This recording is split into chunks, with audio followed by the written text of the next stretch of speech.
All right, does this look familiar? Huh? Oh, stop hiding your eyes, for crying out loud.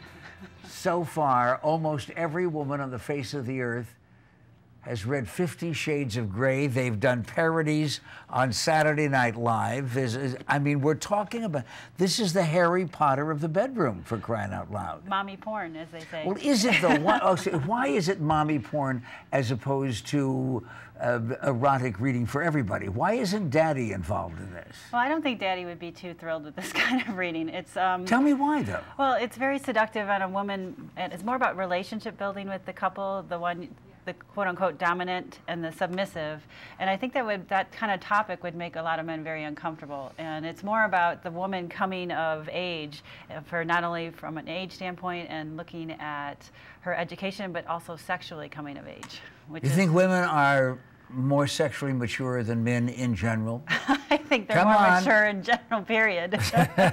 Dr. Angela DeRosa. Sorry, and you're not a sex therapist, though. No, I'm a women's health specialist, but a lot of my training in women's health involves sexuality and really understanding male and female sexual response cycles and the differences between them, because they're quite different. And it's when you look at sexuality, if we try to think of men and women as the same, we're going to miss it, and men in general are going to miss it. And I think there's a lot of misinformation about sexuality in men and women, and how women and men respond to sex and advances are very different. And that can create a lot of disconnect with men and women in their relationships. Yes, which of course is the foundation for the age-old phrase that men have said since the beginning of cave people: what do they want?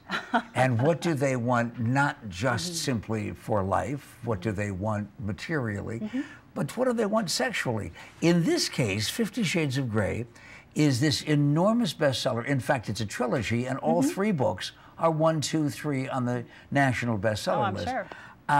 But it's not just about an erotic coupling, and this happens to be one couple. It isn't about promiscuity. No, not at all. But it's about intimacy in the world of sadomasochism and bondage and dominance. Well, I think the interesting thing, and there's a quote in the book when the gentleman who's the dominant talks about his relationship with the woman, and everyone assumes that the dominant is the powerful one, but it's actually the submissive, because she has now taken him into her world, and he's enthralled with that. So the one who has the power is actually the submissive in this relationship, which is counterintuitive to everything we think. Yeah, but is that kind of sexuality healthy? 50 Shades of Grey, how about just simply one shade of vanilla, as they say in the book? I don't know. Yeah, but I don't know. Is it vanilla if you don't use whips and handcuffs? No, and I think the one thing that I do find disturbing about this book is I think it sets up a false expectation for women and for men, because it's going to, first off, men could never satisfy a woman to this degree. This is somewhat unrealistic. I think if we think there's a lot of these types of relationships out there, I think we're completely wrong. And also, when you look at men and women and how they respond sexually, women need, as we call, stress relief, where men want sexual release prior to stress relief. So we're coming at it from two separate angles.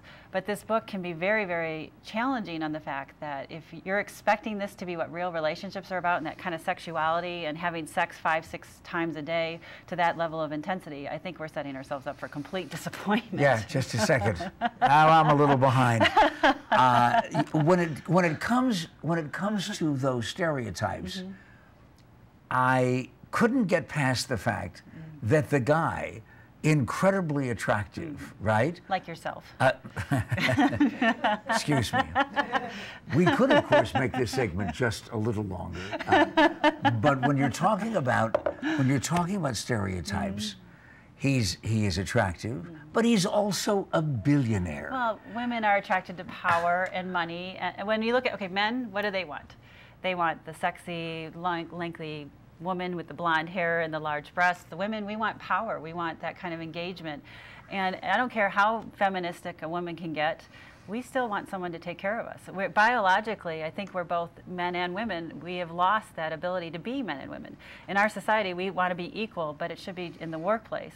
As a relationship, I want my man to still open the door for me and treat me like a lady, and I think most men want to treat their women like that, but we've clouded that with our desire to be equal in the workplace, and I think that's gotten awry. And this book, what I liked about this book is that kind of how he wants to take care of her, and he's wealthy and he's gorgeous. I mean, what woman wouldn't want that?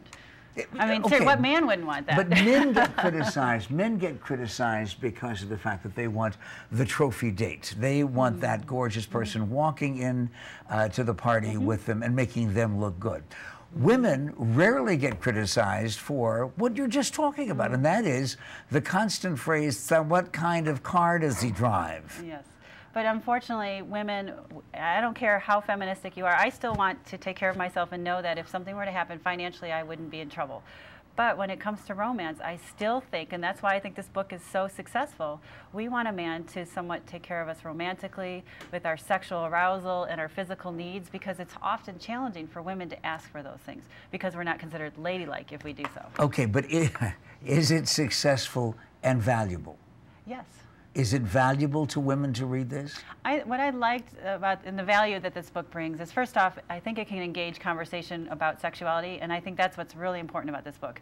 I have seen more women talk about sex in the last 2 weeks since I've started discussing this book, and I think that's healthy. I think we need to get it out on the table and start talking about what turns us on, what gives us inspiration sexually. And I think this is a good motivation for men to kind of say, hey, what is it about this book that has got my wife so turned on? Okay, you're the teacher professionally.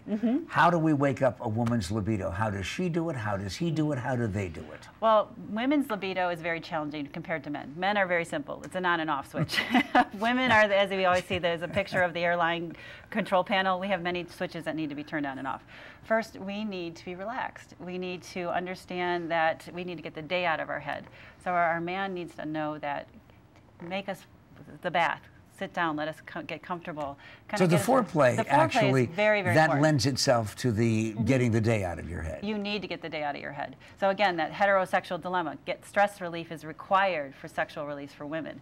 The other thing is, oftentimes we don't think about hormones in women. As we progress through the 30s and 40s, our hormones start to decline, so painful sex may be an issue, low libido from testosterone deficiency. So making sure those things are balanced, because if you have proper testosterone levels, our libido is going to be in place.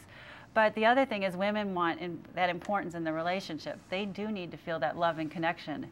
And it's interesting, after 1 year of a relationship, that women switch from that kind of desire type attitude toward their partners, and they go to a partnership based on oxytocin. So if you look in the first year of the relationship, it's more sexual. It's that testosterone drive between us.